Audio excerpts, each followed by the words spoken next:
Hey everybody, welcome to a lecture on the traditional problem of induction. You'll recall that in the last video, we talked about two general problems that faced anybody who wanted to construct a rigorous system of inductive logic. Remember that those problems were, first, the construction of a system of scientific inductive logic.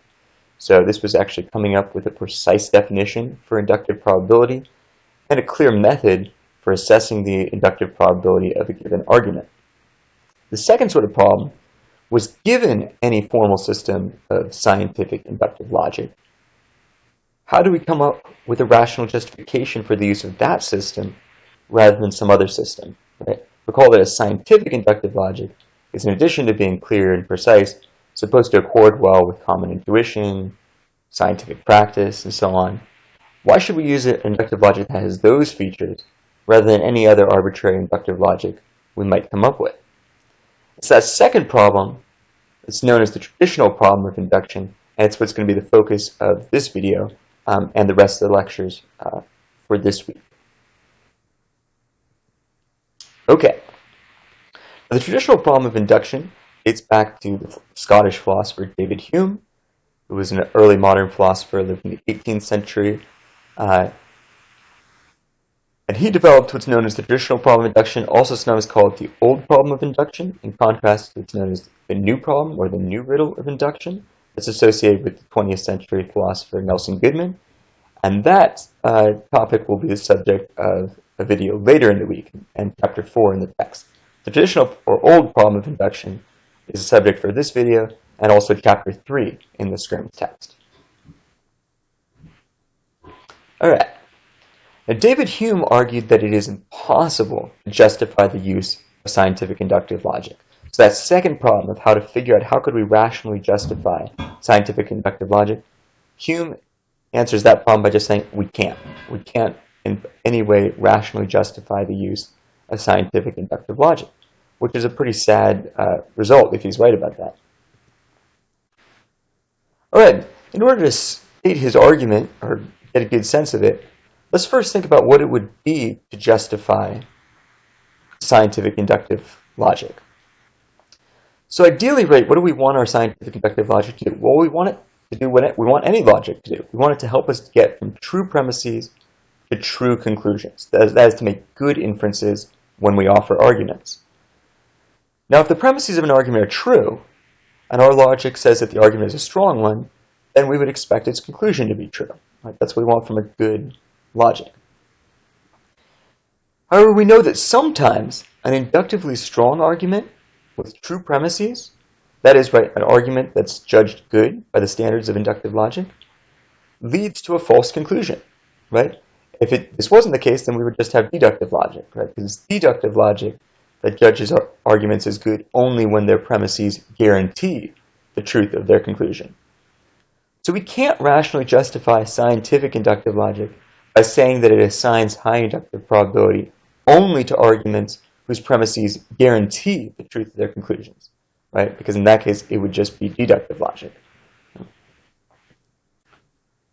So we need a slightly different notion of what it is to rationally justify scientific inductive logic. And here's the first suggestion that comes out in the Skirm's text. The proposal is that a system of logic is rationally justified if and only if it is shown that the arguments to which it assigns high inductive probability yield true conclusions from true premises most of the time. And further, the arguments to which it assigns higher inductive probability yield true conclusions more often than arguments to which it assigns low inductive probability. Right? Now note that according to this standard, right, deductive logic would be justified, right, in sort of a maximal way, right, because the arguments that, right, it judges as good arguments or as having high inductive probability are just those that yield true premises from a true conclusion from true premises all of the time, right? But this suggestion allows us to countenance logics that are not deductive logic, right? So that countenance a broader class of arguments as being good arguments, including some that are not deductively valid. It allows us to countenance such logics as rationally justified. Okay. Now we want to see, right, can we provide an argument that scientific inductive logic could meet this notion of rational justification? That's ultimately what we want. What David Hume is going to offer us is an argument that scientific inductive logic could never meet this notion of rational justification. Okay, and the arguments can be independent of the details of scientific inductive logic, right? So we haven't really uh, offered a scientific inductive logic, or we haven't offered a really precise notion of inductive probability or a method for measuring the inductive probability of different arguments. But Hume thinks that this sort of argument that he's offering is going to work regardless of the details that we fill in for scientific inductive logic. So no matter how we construct our scientific inductive logic, as long as it meets some sort of very general intuitive requirements, it's not going to be able to be rationally justified in the sense of this suggestion. Okay? That's the argument. So let's look at the argument. But before we do, I'll note this too, right? That if we employed an inductive logic that was justified in the sense of suggestion 1 that we just looked at, then our epistemic probabilities would be well calibrated in the sense that statements to which we assign higher epistemic probabilities would be true more often than ones to which we assign low epistemic probabilities. We'll call it an epistemic probability for a particular agent is just the probability, I think the inductive probability that is, of the argument that consists in that agent's stock of knowledge as premises and the proposition that we're assigning the epistemic probability to as a conclusion. Right? If our inductive logic is justified in the sense of suggestion 1, and we use it then to figure out what the epistemic probabilities are for our various propositions that we consider, then we'll get this nice feature that it'll tend to be the case that propositions with higher epistemic probability end up being true more often, ones with lower epistemic probability end up being false more often. This is a nice feature you want to have from an inductive logic. Okay. Now, as we said, Hume argues that the sort of rational justification that's embodied in suggestion 1 is impossible to provide in the case of scientific inductive logic, regardless of the detailed shape that such a logic takes. Now, what's the reason for this? Well, in order to rationally justify scientific logic, according to suggestion 1, we need to supply good arguments for thinking that the arguments scientific inductive logic assigns high inductive probability to, that is, the arguments it says are good, tend to lead from true premises to true conclusions most of the time, right? So the logic does what we want it to do, right? It helps us make good inferences, get from true premises to true conclusions, at least most of the time, right? So we need to provide some good arguments that scientific inductive logic will indeed do that for us if we want to rationally justify it. But, says David Hume, arguments are only good if they're either deductively valid, that is good by the standards of deductive logic, or inductively strong, that is good by the standards of inductive logic. And we cannot provide a deductively valid argument from known premises from our stock of knowledge to the conclusion that scientific logic is reliable. That is to say, we cannot justify scientific inductive logic deductively, at least so Hume claims. And we also, he further claims, cannot reasonably provide an inductively strong argument to justify scientific inductive logic. That is to say, we cannot justify scientific inductive logic inductively. Hence, we cannot provide any good arguments to show that scientific inductive logic is reliable, and so cannot rationally justify it. Okay? So in short form, Hume thinks that scientific logic can only be justified either deductively or inductively, that is, either with an argument that's good relative to the standards of deductive logic, or with an argument that's good relative to the standards of inductive logic. But he thinks neither of these methods are going to work. Scientific logic cannot be justified deductively, and scientific inductive logic cannot be justified inductively. Therefore, it can't be justified at all. Right? This is sort of his argument in summary form. Okay, now why should we think that those premises are true in that argument? What reason does Hume give us to support those premises?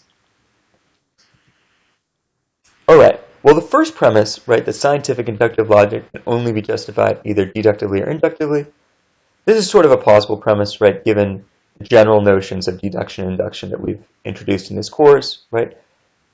If we're going to justify something, we've got to give arguments for it. And we want those arguments to be good arguments, right? So they got to be good relative to some standard of goodness. And so the only standards that we know of are deductive standards, namely, right, an argument has a good inference if its premises guarantee logically the truth of its conclusion, or inductive strength, that at least, even if the premises of the argument don't guarantee the truth of the conclusion, they at least make it more probable, right? Have either of these features, right, it'd be hard to see how an argument would be good, right? If the premises of the argument neither entailed the conclusion nor even rendered the conclusion probable, it's hard to see how the argument would be any good. So plausibly, if we're going to come up with a good argument for scientific inductive logic, it's going to have to be good by one of these standards, either the standards of deductive logic or the standards of inductive logic. So then all we have to do to make the rest of Hume's case is defend premises 2 and 3 here. All right. So why think that scientific inductive logic cannot be justified deductively?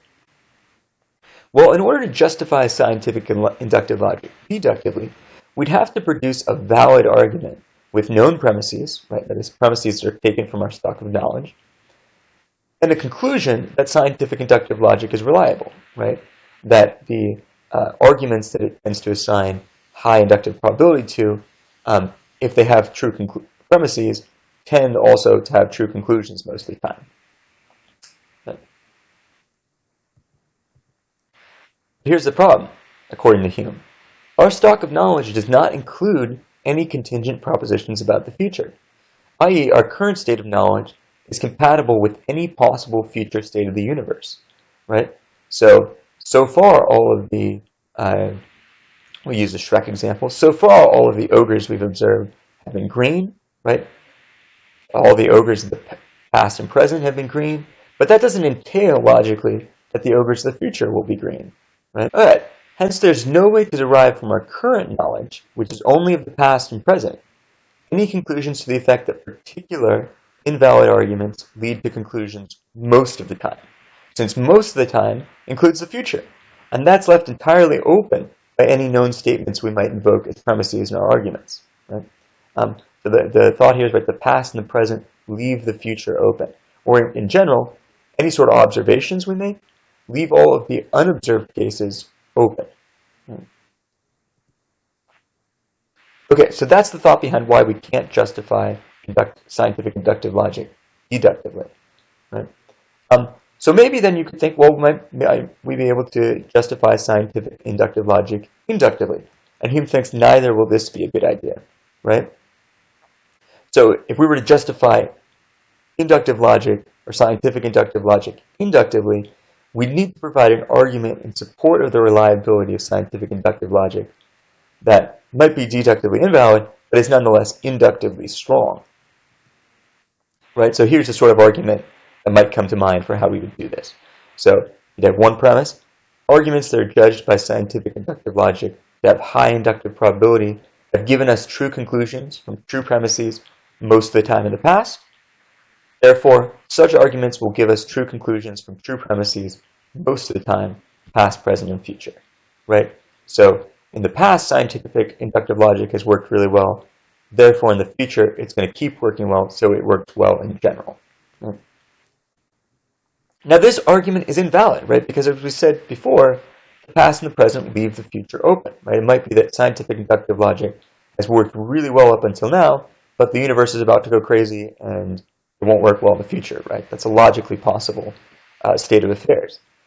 So the best we can say of the argument on the previous slide is that it's inductively strong, right? But then we can ask, what system of inductive logic are we employing to measure the inductive strength of that argument and say that it's inductively strong? Well, presumably whichever system we think is best, which is, by hypothesis, scientific inductive logic. But that's the very one that we're trying to justify. So we're left in the awkward position of using scientific inductive logic to justify itself, which seems circular or question-begging. Right? So then it seems like neither of these routes, justifying scientific inductive logic deductively and justifying scientific inductive logic inductively, is going to be a promising route to take. But then we're led to Hume's conclusion that scientific inductive logic can't be justified, period. Right? Now, this is a big problem that's fascinated philosophers ever since David Hume, and lots of people have tried to come up with solutions to it or ways around the argument. So in the next series of videos, we're going to look at several prominent responses to Hume's traditional problem of induction.